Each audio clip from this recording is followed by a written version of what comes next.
Okay. So now we have to watch your language. Yes, please. I would like to call to order the County of Chautauqua Industrial Development Agency, the Board of Directors meeting.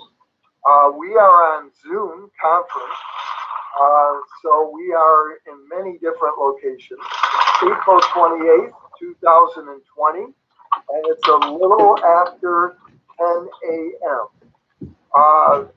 We do have a quorum. I will have a roll call, please. Brad Walters. Brad, Here. Brad's here. Gary Henry. Here. Hans Auer. Here. Kelly Farrell Du Bois. Here. Mark Odell. Here. Steve Thorpe. Here. Mike Metzger is here. Let the record show that there are 7 members present. We have a quorum. I'd now like to entertain a motion for the approval of the March 19th, 2020 minutes, which you have previously received. Do I have So moved. Okay, moved by Kelly. Do I have a second? Second.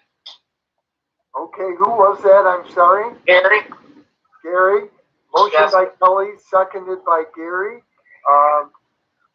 Any discussion, review, changes, comments? Hearing none. All those in favor, aye. Aye. Opposed? Abstain? Motion carried unanimously. New business. I'm going to ask Gary to motion new business A, please. Governance Resolution 0428-2001, resolution of the County of Chautauqua Industrial Development Agency authorizing certain actions as a result of the declaration of a disaster emergency in the state of New York. Thank you, Gary. Do I have a second? Second. Who was Second. Who was that? Brad. Brad. Thank you, Brad. Brad. Pardon? Motion made by Gary, seconded by Brad. We'll let Rich and Nolan present, please. Yeah, so I had, Mark and I have been talking about things that other IDAs are doing in this time of crisis, and Millis had a few ideas. So, Nolan, why don't you walk us through this resolution and tell us what it will enable us to do?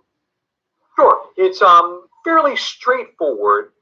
It allows Mark or Rich to grant waivers or extensions of time for any of your existing projects.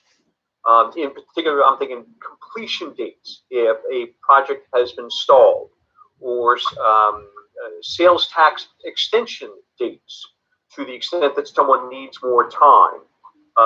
Typically, short-term extensions like this are done sort of on an administrative basis, but depending on how long this epidemic goes on, it could be longer term. So to sort of make sure that the board was comfortable with allowing Rich and or Mark to extend any of these time deadlines or grant a waiver for some other compliance. Employment covenant, for example. If someone falls short on their employment covenant, rather than it being a default, Mark and or Rich can either give them a waiver or give them an extension of time to get back to it, sort of anything along those lines, rather than coming back to the board before giving the waiver each time. Presumably, Mark and or Rich will update the board after they've done so, but rather than something becoming a default or an event of default, and then coming back to the board afterwards, this would give both Rich and Mark the authority to grant those kind of waivers and extensions. Hey, Millen, Mark Odell. Quick question. How long is this term for? Does it have an end date? Good question. Yeah, as long as the epidemic So it's tied to the governor's executive order, which allows us, for example, to meet like this. And when that is lifted, this restriction will be lifted. Actually, we talked about putting a firm end date on it, but I didn't want it to be too long. You know, if you say 6 months, that may be too long, or if you say 2 months, it may be too short. So it's coterminous with the declaration of emergency. Very good, thank you. Mike, just so you know, County Executive Wendell has joined us.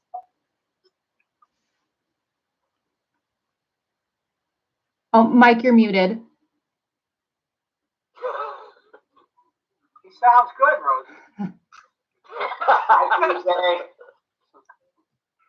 All right. Thank you. I see on Hans's screen it says Carrie Hour. We'd much rather see Carrie. Yes. Sorry to disappoint everyone. I know. It's, Okay. Now we've had a motion made and seconded. Is there any further discussion? Hearing none, I'm going to have a roll call vote, please. Brad Walters.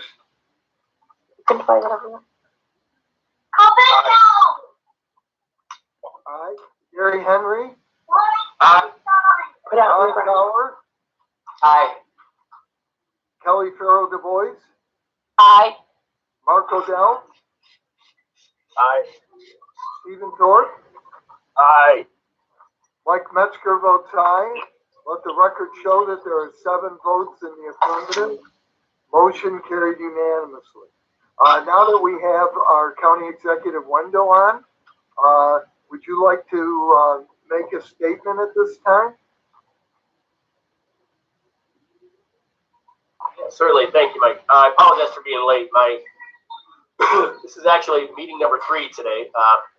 We do have, just to keep everybody abreast, we obviously the COVID-19 team is researching our data. We're looking at everything. This is very fluid. And as I say that, those of you who are golfers, I apologize. I spent much of Friday trying to get clarification on golf carts, and the information we sent out was then quickly turned around yesterday by our governor, as he was a little bit off guard. And when somebody asked him about golf carts, he turned to look and said, I thought we outlawed golf carts. We don't have golf carts. So that position was very strong. But the reason I say that is this whole situation is it's constantly changing. It's constantly evolving. And, from my office and my position, I'm doing the best I can to get the correct information out. Sometimes I've been accused of being vague and plain, but saying that, the information is vague. I don't do anything very transparent in the information. Kelly, can you mute your phone? Kelly? I'm going to. I'm doing that right Thank now. you. Thank you. So anyway, that's where we're looking. We have looked at our data. I spoke yesterday with the Lieutenant Governor. We had a really good conversation yesterday morning. She is the Western New York liaison as far as the reopening plan goes. I sent out a letter to businesses Wednesday. The governor followed up with his statement on Sunday. So we feel we're moving in the right direction. Thanks to Mark, Todd Trainer with the Chamber, and Andrew Nixon at the CCBB. We had some great discussions yesterday with our industries. We also are moving forward on templates, how to help businesses. We're also looking at a cluster type of plan, and that was again from the guidance of the Lieutenant Governors. We don't need 1,000 business plans. If businesses are together, they have their plan, they could submit them to one of 3 areas: the County Health Department, Senator Borrello, Assemblyman Goodell. But also, if we have a cluster of, let's say, golf courses in Chautauqua County, all agreed to this type of plan rolling forward. A lot of our industries yesterday, we talked to the likes of SKF, Monofrax, Bush. They're forwarding their plans that they've come up with so far. So we feel that the information and our steps forward, 1, are data-driven, and 2, supported and with the idea of public health and safety first and foremost. We understand the economic impact this is having, but we are making sure that the residents of the county are protected and their health and well-being is considered as we move forward. But having said that, we had some good dialogue yesterday. support, from our three areas with Mark, Chamber, and CCBB. We are getting some templates ready and on hand for groups and businesses as they open. So it's promising. But again, the position the Lieutenant Governor said, and I support it again, is, we want to mitigate expectation. We still don't have a date. We still don't know when this is going to happen. But they are looking at a couple of factors. One, infection rate, hospitalization rate, a couple others. So this will be a very systematic, data-driven position. It's not, economically driven that are, there's stakeholders with large, bank accounts that are pushing this through. This is done systematically via the data, via the numbers. Having said that, on another piece, after my COVID-19 team, we meet twice a week with my COVID financial team. We're looking at our county budget and the impact that's going to have moving forward as well. So I appreciate everything the IDA has been doing. It's been a huge support. As Mark can tell you, some of the things the IDA has done with small business loans have, reverberated across the state, and they are now models for other IDAs in the state. The position I've taken yesterday, and I'm going to continue to take, is, to quote Winston Churchill, this will be our finest hour. This is a chance for Chautauqua County, our industry, our tourism, our restaurants, to formulate plans and get those plans out for the rest of the state as they reopen. They could say, look what this company did in Jamestown. Look what this company did in Brockton or Westfield or Fredonia.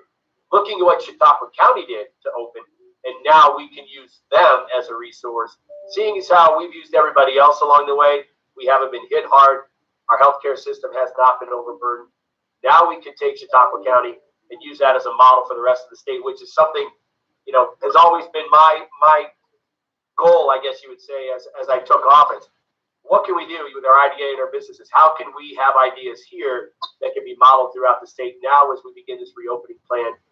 How can our businesses then be the model moving forward? So I'm very confident in our businesses. I can't say I'm more prouder of what we've done, Jay Baker and others, again, but to that point, this is fluid and this is always changing. And, I appreciate everybody's efforts in doing this and moving forward. We've been very positive. A unity of effort has been very successful thus far, and we're going to continue that effort. So, I wasn't abreast of what happens, any changes that come across, but, the newest one yesterday was a Lieutenant Governor's conversation. It's a great dialogue, and yesterday, those three organizations really picked up, the ball and got it rolling, and I really am excited as to what we are going to do responsibly to open New York State. So, Mike, thank you for giving me a few minutes, but we'll keep going and we'll keep doing the work. Well, great. We really appreciate you and your team's hard work and effort, and we know you're keeping us all safe and well, and we applaud your efforts on the state level also. So thank you very much. Do we have any time? Does PJ, do you have a couple minutes, if we can, just for quick questions, or? It's up to Mike. Yeah, I'm on the call for a while. Yep, definitely. Con? I just wonder, PJ, where we are locally in our progress on testing. I think of my son's senior class that has 54 kids in it.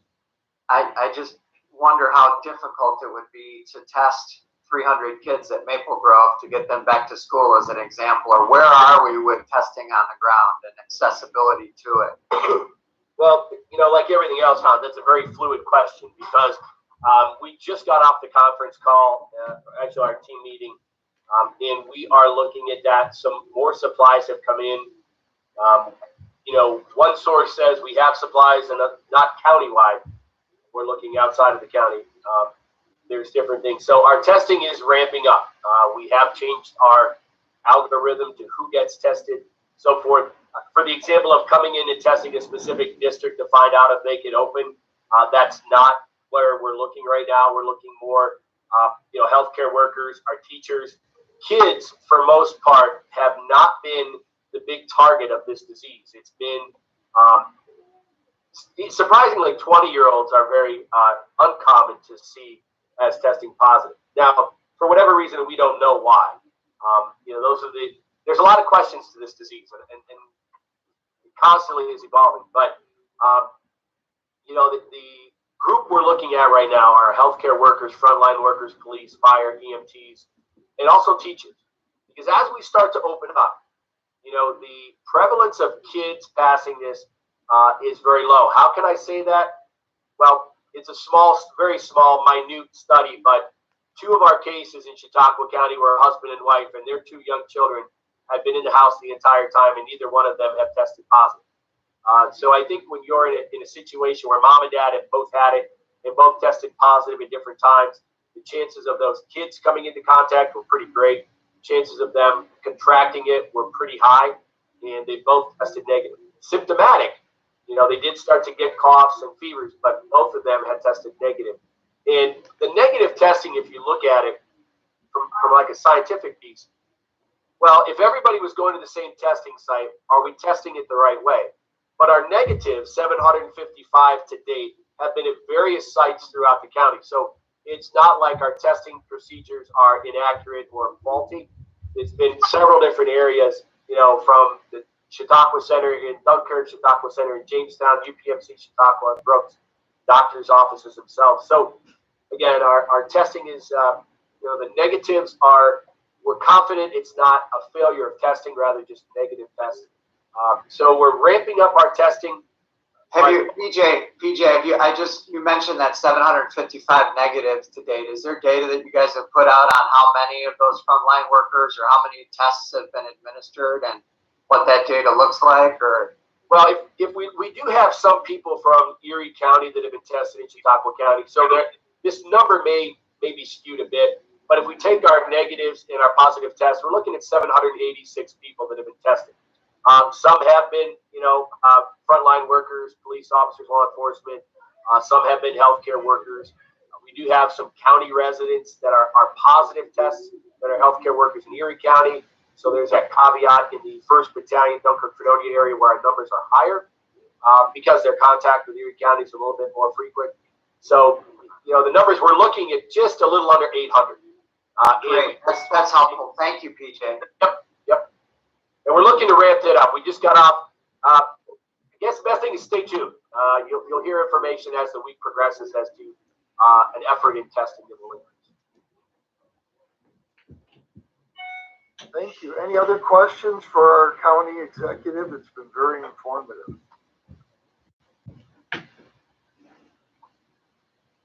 Nope. Everybody, I'll just mute myself and listen. All right. Thank you again for joining us.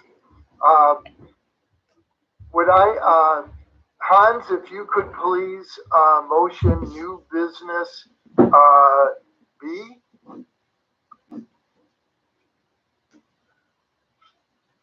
Hey, Mr. Chairman, I'm sorry. Could you get somebody else to do that? I've got a continuing education class going on my other screen, so I don't have access to the attachment right this minute. No problem. Full disclosure. All right. How about Brad Walters, please? Hey, Silver Tree Seniors Jamestown LP, presented by Rich Dixon and Millen Tyler, number 04282002, consent resolution, Silver Tree Senior Jamestown LP. Thank you. I have a motion by Brad. Do I have a second? Second, Mr. Chairman. Seconded by Mark. Discussion, please. Again, presented by Rich and Miller. So a few years back, Lutheran Social Services and Methodist Gardens and the Methodist departments in Faulkner decided they were getting out of the HUD housing business. They were approached by a company out of Tennessee. They purchased all 6 of these facilities. These facilities at the time were tax exempt. They weren't paying any property tax. The new owner, because of some HUD funding, decided they wanted to have a pilot, and they did want to pay a pilot payment in lieu of taxes. So they purchased the facilities, and they came to the IDA, and they purchased them all under separate entities. And now I'll let Millen talk about what they're asking us to do with this resolution. Millen? I think Millen's gone. No, he's coming back on right now.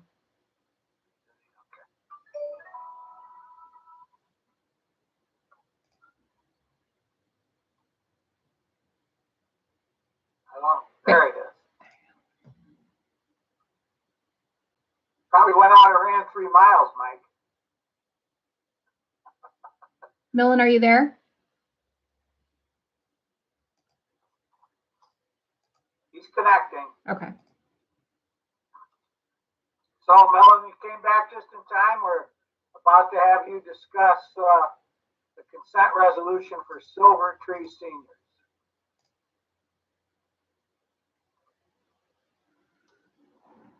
So, Millen, if you would please, could you discuss the consent resolution for Silver Tree Seniors? I gave everyone the background up to the point of the request. Okay, I apologize. I lost internet connection for a second, but this is fairly ministerial. Silver Creek Seniors, or let me back up. This was originally 6 different low-income and disabled person apartment complexes that basically the Lutherans started. In 2018, the Methodists took it over, and they had 6 different entities as the owners and 6 different entities as the operators. So, and they had to do that for HUD reasons and for financing reasons.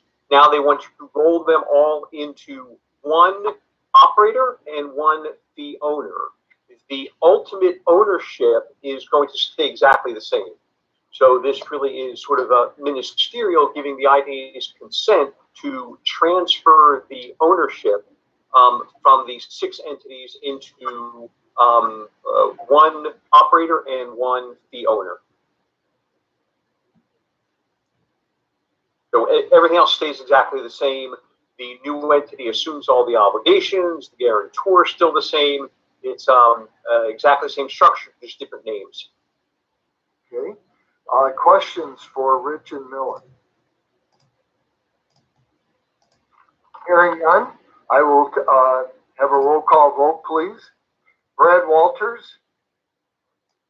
Aye. Gary Henry? Aye.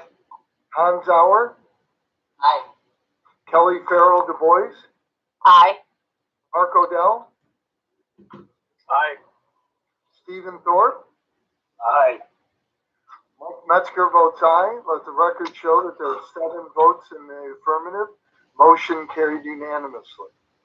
Now I'll ask Mark Geis, our executive director, to give his update.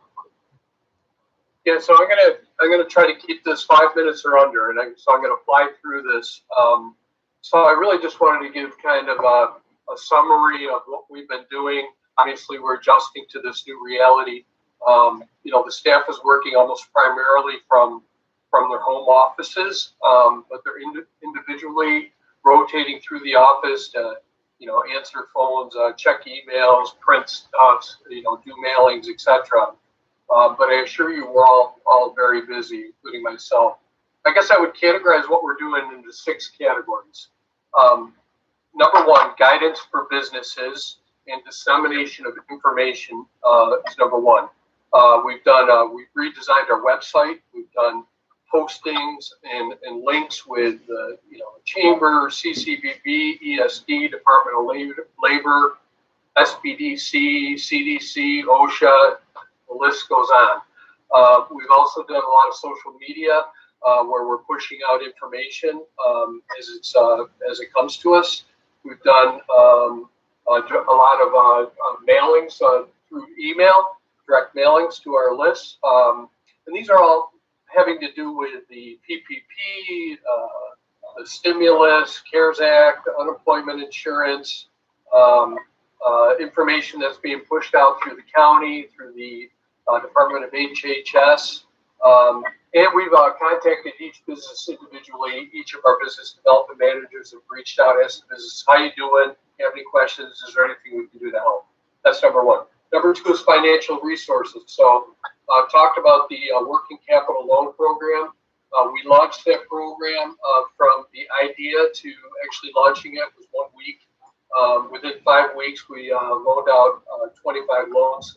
Thank you to Linda and Rich and the loan committee. You know, we 25 loans out to 25 businesses. We obviously lacked the collateral. We've helped many sectors. So that, and like the county executive said, we've gotten a lot of calls from different counties and IDAs asking us how we did it, asking us if we could send them our template. We've also deferred or gone interest only on a multitude of loans, which Rich has really been handling. And then I would also say that we've launched the CCIDA PPE Business Grant Program, where we've teamed up with JCC. We just got a $10,000 commitment from Carnahan Jackson Foundation towards that. The other local foundations are trying to pull together $10,000 through Gabby and Greg Edwards. And so we've created this program where we're providing grants, matching grants to businesses to purchase PPE, and also seek technical assistance from JCC, where they'll look at their business, they'll look at their layout, and they'll help them to devise a plan for how they can help protect the health and safety of the workers.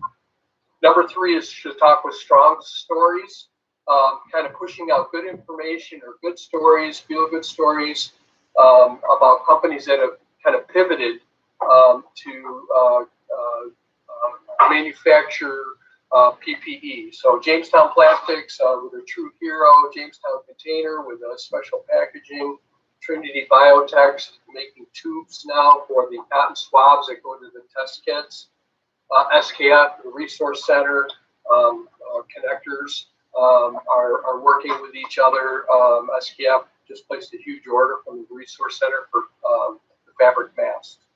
So number 4 is the Partnership for Economic Growth. Nate has really led the charge on this. We had our work groups have met. We had an unveiling of the economic development strategy with Des Moines and a whole lot of stakeholders. We pivoted the final strategy to have to include a COVID-19 response and resiliency component. We interviewed a number of people. We hired someone. And we created a COVID-19 task force, which is going to be meeting this week by Zoom. Number 5 is business as usual. Nothing has really changed. I mean, obviously, maybe there's some projects that have slowed down, but for the most part, we have a whole lot of administrative work with moving projects forward, like Wells and Artura and Webb's. We have, working with OCR and ESD. So those projects are all moving ahead, and we have several new projects that are percolating right now that we're really excited to tell you about, which will be transformative. Certainly Luscom, you've heard about at the airport. ConnectGen is another huge project, and we have several others that are on the burner right now. Number 6, I would say, is reopening of the economy of businesses. Working very closely with the county executive, who showed great leadership on this. Senator Borrello, Assemblyman Goodell, the Chamber, the CCVB, JCC, and others on developing a reopening plan. And like the county executive said, that would involve creating plans by sector. And there's maybe from 10 to 12 that we've identified that would create kind of their customized template for how they would reopen. Gary was on the call yesterday, Gary Henry and the county executive and others, Rich. We talked to approximately 30, 35 businesses, 2 different Zoom calls, conference calls, where we talked to them about what they're doing, how they're doing it. We talked about this concept of creating these templates where we would have creative by sector, would have the business sector sign on that they will follow these guidelines, and that's to provide to the state to demonstrate that we're prepared, that we're ready to open at whatever time it makes sense, and that we're considering obviously very closely the health and safety of our workers.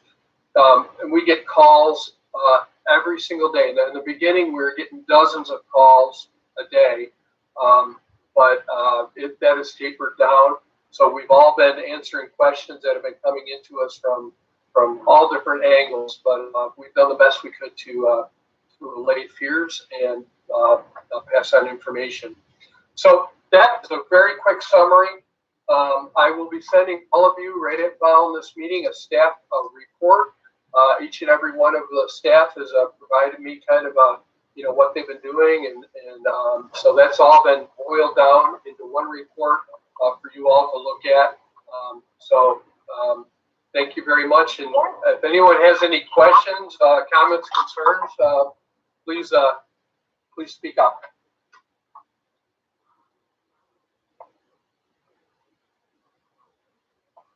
Okay. Any questions for Mark? Boy, it seems like this virus hasn't affected your efficiency and effectiveness at all. So tremendous, and many thanks to the whole CCIDA team for all their hard work and effort. Yeah, everyone's been working really hard. We've adjusted well. We have a great team here. Thank you. Thank you. Okay, now I'd like to move to the treasurer's report. Rick Dixon, please.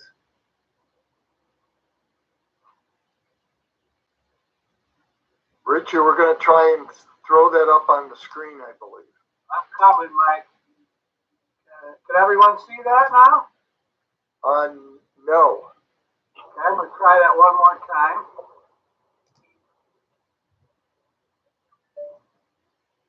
Sure, it was perfect a minute ago. Yep, it did work earlier. I can't tell you how mad I am right now. This is part of public record, so please be restrained in your comments. We all have the financials, Rich, so you could just talk to them.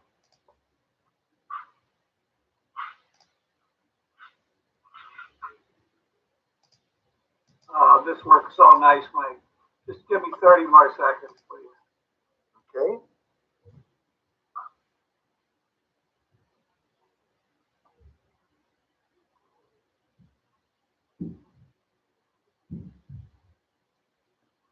I'm getting close. Okay.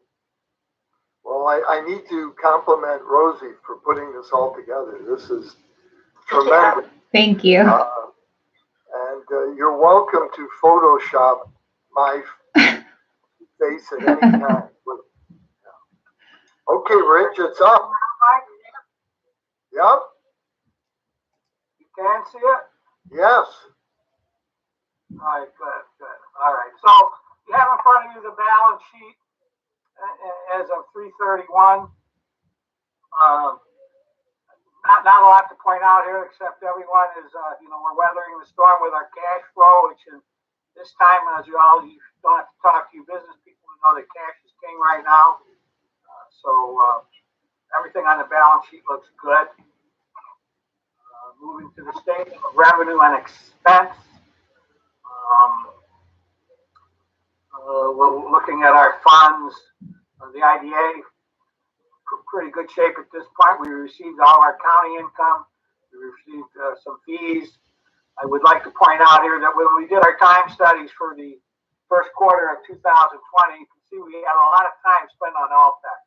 We started getting calls in early March about loans, restructuring loans, and what can we do with loans, and we need loans, and working with the EDA and other people on changing our loan funds. So we did spend a lot of time on the Alltech, and I would imagine that's going to continue at least through two more quarters. But that's fine. Those expenses are allowable, and so that's where we're charging our time right now, where we spend it, and we've always done that. Looking at our variance report for March 31st, you can see line by line our application and administrative fees are slightly under. We closed a $300,000 deal in April. That was the Wells project closed. So we'll be recognizing $300,000 there. So that'll put us well ahead for the coming months.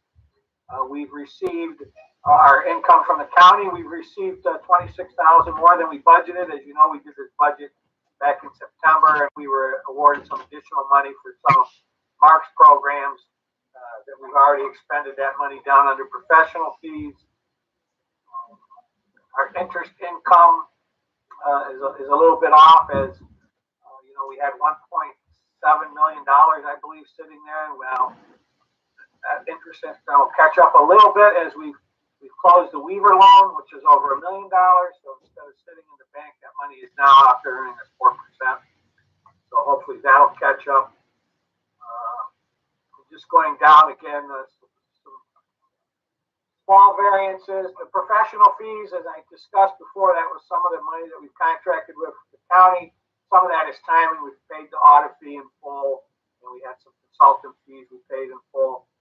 Our utilities, the first quarter is always high in utilities. As we lag behind a month, so I expect that all to come in line. So, Mr. Chairman, I think we're in pretty good shape here. I think we're, as far as I can see, I think we're going to hit all of our numbers here for the year. So things are looking good. Rich, are any of our expenses FEMA or CARES Act reimbursable? We looked at that, Mike. The IDA was not included in that. They looked at it. I looked at it. I spoke with our accountants at PWB. It's not something that a public authority could apply for. Okay. And I'll be honest with you, with appearances, I probably would have tried not to do that anyway. But as far as I can tell, we're not eligible. Well, I appreciate you researching it. Thank you. Any questions? Do that. Nate and I looked at it.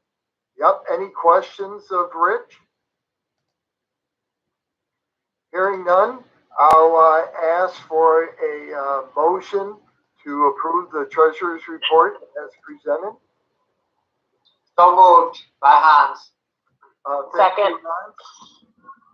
And who was the second? Kelly. Kelly.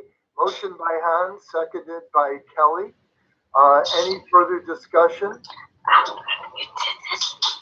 Hearing none. All those in favor? Aye.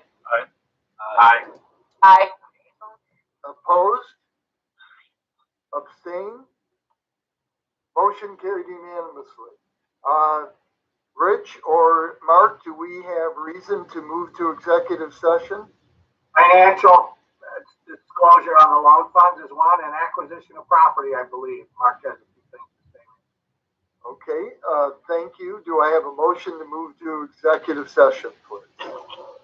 Motion. Okay, I'm sorry, who was that? Steve, Mark Odell. Steve and Mark, so a motion made by Steve, seconded by Mark. All those in favor of moving to executive session? Aye. Aye. Opposed? Abstain? Okay, Rosie,